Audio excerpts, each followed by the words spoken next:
Welcome to this quiet moment, a time just for you to relax, to drift, and to dream. Tonight, under the watchful eyes of the stars, I'll share with you a gentle tale, a story carried through the ancient forests of the Himalayas, the story of a noble elephant whose kindness knew no bounds, and a man who had much yet to learn about gratitude. So, find a cozy place, close your eyes if you like, and let your mind wander as we step softly into the world of the good elephant and the ungrateful man. Now, let us begin.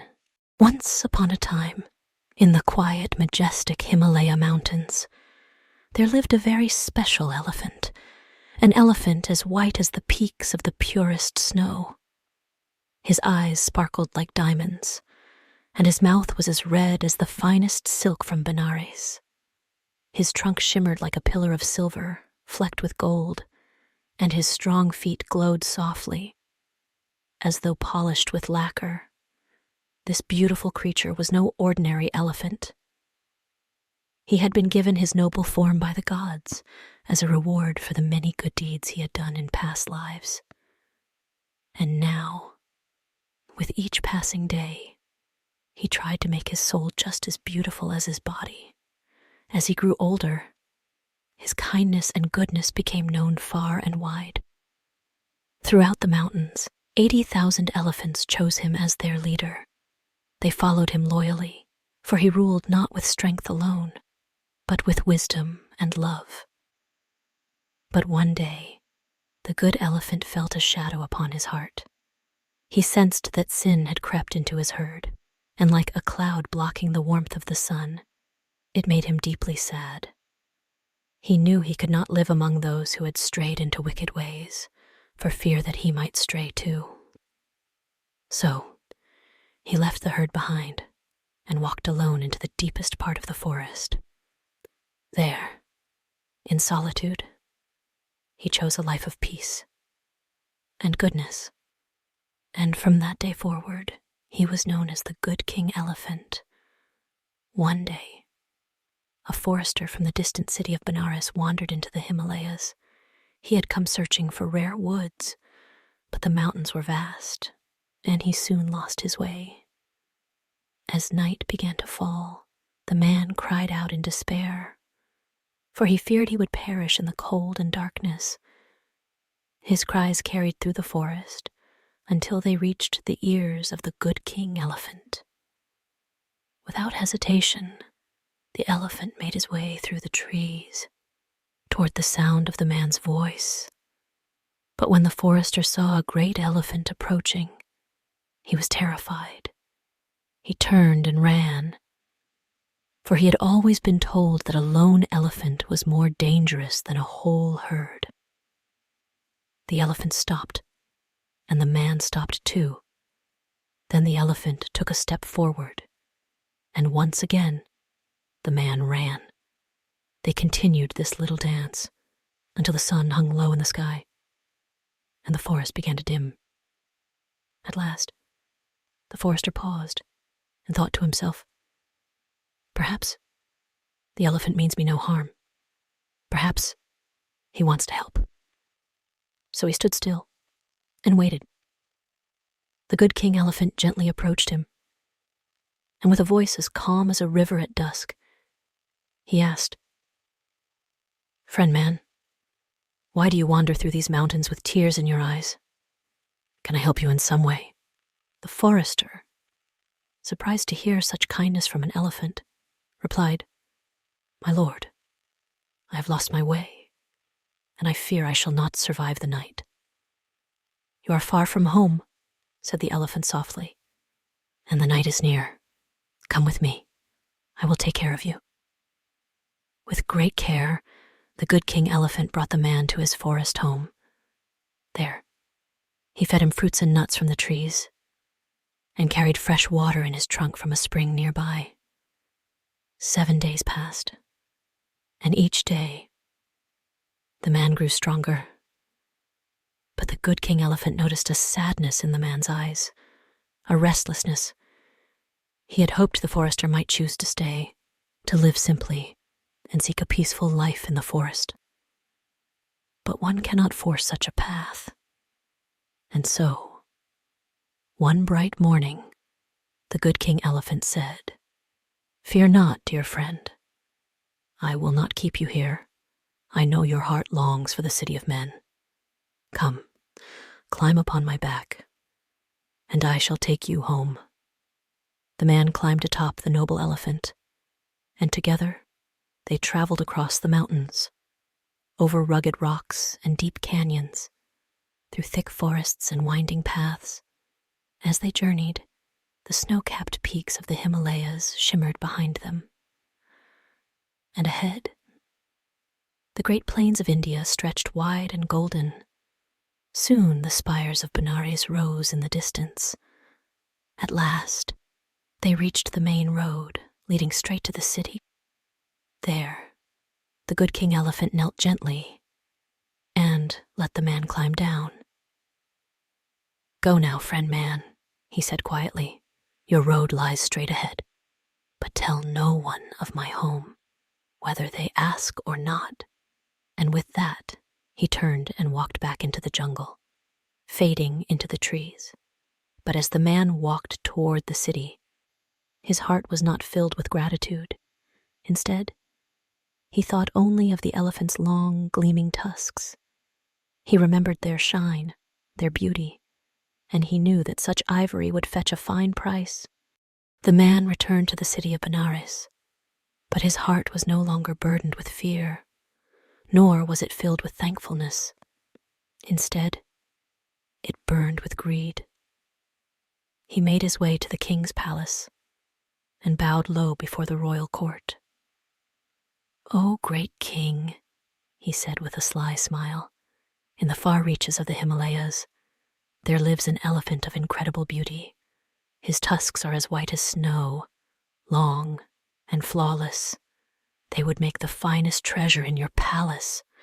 The king, intrigued, leaned forward on his throne. "Do you speak the truth?" he asked. "I do, my lord," the man replied.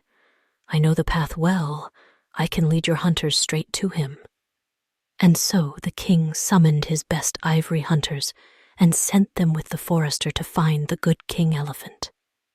For days they traveled, deep into the forest, guided by the very man the elephant had once saved. At last, they reached the quiet glade where the good King Elephant lived. The noble creature saw the man leading others toward him, and his heart sank, but he did not flee.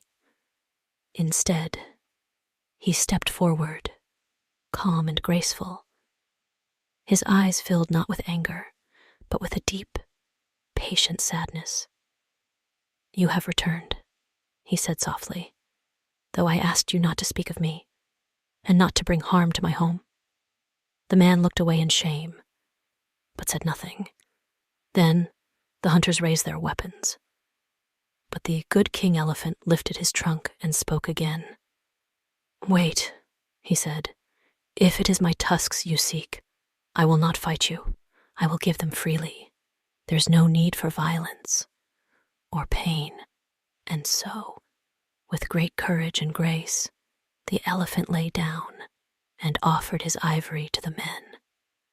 They sawed through his tusks and took them both, leaving him in silence beneath the trees. The forest grew still as the men disappeared into the distance, carrying their prize. Though he was now weakened, the good King Elephant did not cry out. He gazed up at the sky and whispered a prayer of peace. Days passed, and the forest wept with him. The birds sang softer songs, and the wind moved gently through the trees, as if trying to comfort their noble friend. Far away, in the city of Benares, the hunters returned with the tusks, and the king marveled at their beauty. But soon after, something strange began to happen. The tusks, though carved and polished, began to crack. They dulled and darkened until they lost all their shine. Troubled by this, the king summoned a wise old sage who looked upon the ivory and closed his eyes. "These were taken from a being of great virtue," he said quietly, "but they were taken through betrayal and greed. That is why the ivory cannot hold its beauty." The king's face grew pale, and his joy turned to sorrow. "Where is the one who brought this tale to me?" he asked, but the forester had already disappeared, unable to bear the weight of what he had done. Back in the forest, the good King Elephant remained, his body worn, but his spirit unbroken. One day, as the sun rose over the mountains, a golden chariot descended from the heavens, shimmering with light. It was the god, come to take him home. They lifted the elephant gently and carried him to the heavens, where he would live in peace and joy for all eternity. And in that sacred place, his tusks shone brighter than before, untainted by greed, untouched by pain. And so, the tale of the good King Elephant came to a peaceful end. His kindness, his wisdom, and his selfless heart were remembered, not just in the forest, but in the hearts of all who heard his story. Even the wind, as it moved through the trees, whispered his name and carried his spirit through the leaves and the skies. The animals of the forest, the birds, the deer, even the quiet stones beneath the trees, never forgot him. They told their little one of the gentle king with the great heart who gave, even when others only took. And in the stillness of the forest nights, when the moonlight touched the earth just so, it was said that one could still feel his presence, a warm, gentle feeling in the air, like a hug from the stars. As for the man, the one who betrayed the elephant's trust, his name faded with time, lost to the forest, forgotten. And so, the good elephant found peace once more, surrounded by those who truly cherished him, while the mountains and the stars remembered his kindness forever. Let this story rest softly in your heart, a quiet reminder that true goodness always shines, even in the darkest of places. Thank you for joining me tonight. May your dreams be light, your spirit calm, and your path always guided by kindness. Good night, dear friend.